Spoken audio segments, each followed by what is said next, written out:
Hello, everybody, and happy Friday.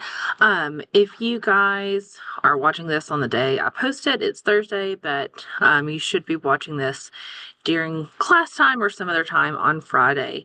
But today we are going to be discussing AI in the classroom. This is a very current topic. Some see this as a current problem or issue within education. I'm of the belief that we utilize the tools that we are giving rather than fighting against them. I started this practice kind of early in my teaching career when the thing we were most concerned about was cell phones and texting and stuff in the classroom. I've discussed with you guys that I myself have to constantly be looking at my cell phone for time. I don't wear a watch. You guys, of course, know from my policies that if you have a family member that's sick, any other responsibilities, I let you guys have access to that technology. And we try to use it in the classroom by doing research on our phones, writing on our phones, listening to music while you're writing, any way that we can utilize the technology instead of fighting against it, as long as it is not a distraction. And that's kind of where I've come at when it comes to AI. I spent some time this past semester kind of playing around with it and seeing the different ways that it can be utilized in the classroom. But we are also going to talk about consequences of using AI and also how it can be detrimental to the learning environment. Like any technology, I think it really depends on how we use it rather than abuse it. So the first thing I'm going to talk about is going to be what is AI. I was very curious to see, we talk about AI or artificial intelligence all the time. What is the exact definition? So I looked at a couple of different places. Started with the dictionary. So according to Merriam-Webster, it is the capability of a computer systems or algorithms to imitate intelligent human behavior. And as you can see, I have an in-text citation right here. This is something you guys are going to become familiar with as you're writing your research project. I was also curious to see what ChatGPT had to say about AI. It says AI or artificial intelligence refers to the simulation of human intelligence in machines that are programmed to think, learn, and problem solve. Essentially, it allows computers and systems to perform tasks that typically require human intelligence, like understanding language, recognizing patterns, or making decisions. You will notice on the syllabus that underneath the department AI policy, there is also an article that you can click on that will tell you how to cite any information used from ChatGPT. And since I was using information from ChatGPT, that is what I did. This is still something that we're kind of working on. I will say the article is talking about APA style, but it's also applicable to MLA style as well. So I've went ahead and done that because I just kind of wanted to see the difference. They both look very similar. There's a little bit more explanation to ChatGPT. I kind of want to hone in on that part of understanding language, recognizing patterns, or making decisions.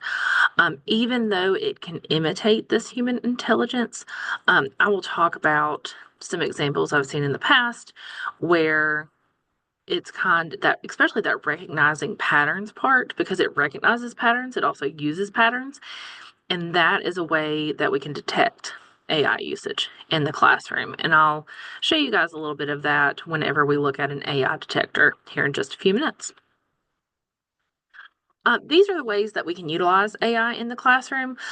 It's great for background information. So as you guys start thinking about your research projects, you might have something that you're interested in, but you're not quite sure the background information around it. You don't quite know maybe the keywords that are used when discussing that topic, or who the authorities are when it comes to that information. So background information is quite nice.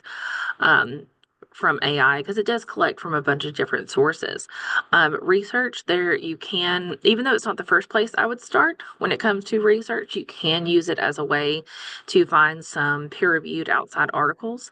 The caveat for me, being that you don't necessarily always have access to these things, it's very similar. And we will see this as we do our research workshop later in the semester. Very similar to something like Google Scholar, where it's going to yield a lot of results, but we don't necessarily always have access to that information because it might be behind a paywall. Whereas if we go through the university library, or the Alabama Virtual Library, we know that we're going to have access to those things. Generating topic ideas. So if you are the type of person that you want something to be chosen for you, and you don't want to have to pick a topic, you just want it to be picked for you. I went in with my class that I did this in person with, and we were able to pull up different topic ideas, and it gives a brief little explanation underneath each one, which is nice.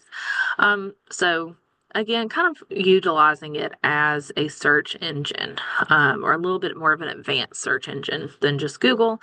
And then organization. So let's say you know what you want to talk about, you know some information about it, but you might need help organizing it in a certain way. AI can help with that as well. I use the example of whenever I am teaching something that I've read before, but maybe I read it at a different pace. So, for example, in my English Lit course this semester, I am teaching Frankenstein. This is something that I had to read fairly quickly for an advanced English course. And that's obviously not going to be how I want to teach it for a gen ed course where we just read the book over the weekend and then discuss it all in one day. So I asked AI, or ChatGPT rather, how would I break this down for a college level course? And it kind of broke it down chapter by chapter. I still have to go back and reread that text.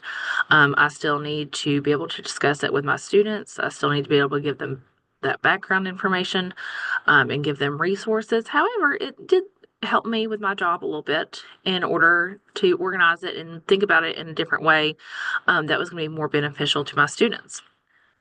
What we do not want to see, however, in the classroom, is AI used for discussion post answers. Most of the time when I have a discussion post for you guys, it is opinion based. You don't have to think, you don't have to research. There will be some things where I do ask you to look something up or discuss something based off of what we have talked about in class, but I genuinely want to know your answers and your opinions on these things.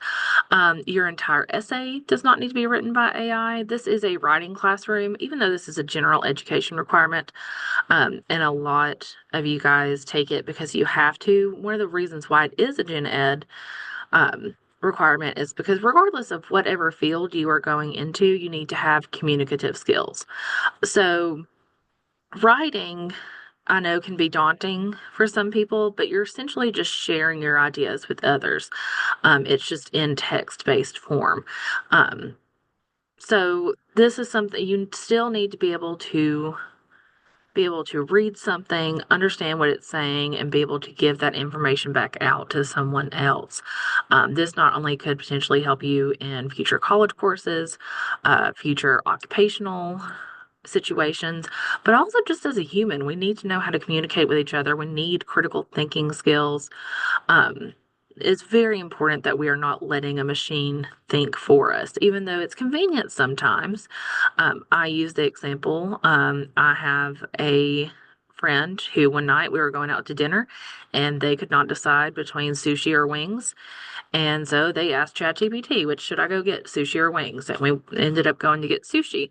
Um, but it wasn't, that person still knows that they like both of those foods and the pluses and minuses of both those foods, but it just kind of helped with that little innocuous decision. We don't want to use ChatGPT or any other AI instead of reading assignments.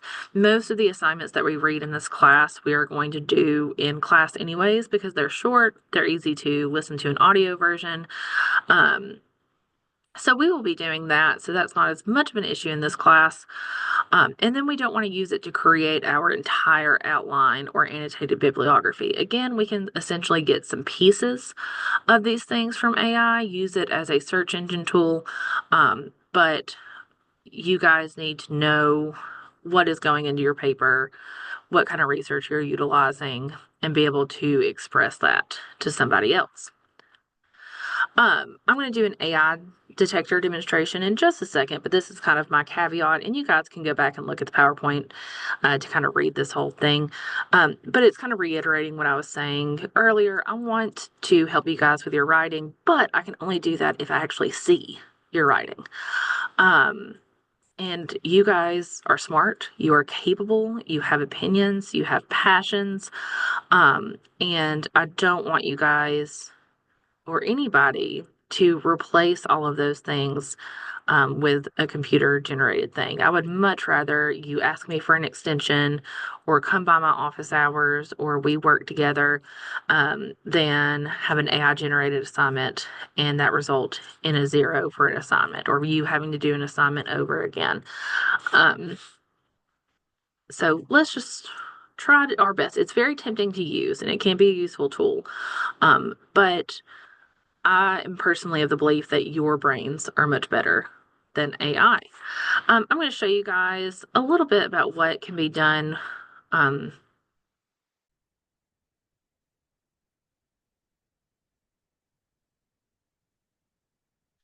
Hey guys, I'm so sorry. I believe it cut out. The internet kind of crapped out on us for a second there. The downside of technology.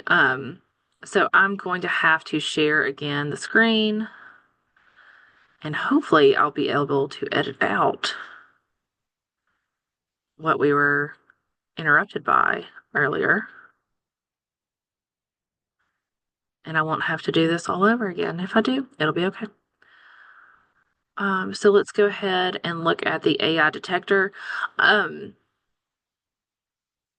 So similar to with the issue we had years ago with people buying papers offline or paying different services to give them a paper, you have the same thing with AI detectors. So the same people who are creating this technology for AI are also creating technology to catch people using AI. Usually there's money behind that. So what I have a lot of, especially with the diagnostic essay, is a lot of AI stuff. And a lot of times teachers can spot this stuff. They spot the common phrases. We've read enough. We also just can kind of catch things, or there will be mistakes that AI makes that you don't catch before turning in an assignment. Like you are writing a paper on the effects of CTE in American football, and then your paper ends up talking about the Premier League over in UK. We can kind of tell there's been a mix up there with AI. So one of the most common things that I saw last semester was the use of AI for diagnostic essays, particularly the question talking about movies. So I am going to make a prediction here that I'm going to type in that prompt, and we're probably going to get, if not all three of these movies, Schindler's List, Shawshank Redemption, and The Godfather is probably what we're going to see pop up here. So let's say essay on 3 movies everyone should watch. Oh, this one's a little bit different. We have Shawshank Redemption, like I predicted, Schindler's List, and then we have Pulp Fiction. So we've got a little bit of a difference here. And this is not to say that you guys have not seen these movies and love these movies, but when I get 3 different essays talking about the exact same 3 different works, it gets a little suspicious, right? So if we take this essay, or we're just going to take part of this essay rather, and we copy it and we put it into this AI detector, and we scan, it's showing us that it has common phrases and it is most likely AI. Whereas if we clear the text and we take a paragraph from, or take a little bit from a paper I wrote for one of my courses in my PhD program, we pop it in here. We have 0% AI found. And I've done this a few different times with different papers, different topics. And each time, or at least that I've experienced, it has caught the AI that is going on. So please don't use AI. If you need an extension, if you need help, please come to me. I really do want to help you with your writing and communication skills, and to see what you guys are interested in this semester. So after you have watched this video, I want you to go ahead and participate in the AI discussion post. This will be opened up as soon as I post the video. You do need to post before you can respond to anybody else or see anybody else's post. And then some of you guys on the syllabus quiz, on the section that asked about if you had any questions about the class, some people asked about extra credit. And I don't normally just come up with extra credit assignments just because you guys have asked, but I figured this would be a good opportunity. So I did find when I was researching for this presentation some good articles, and I posted one of them here on AI. And so you will review the article, and that'll essentially give you 10 points on your participation grade. If you have any questions or comments, please feel free to contact me or come by during my office hours. And I look forward to seeing you guys in person on Monday. Thank you so much.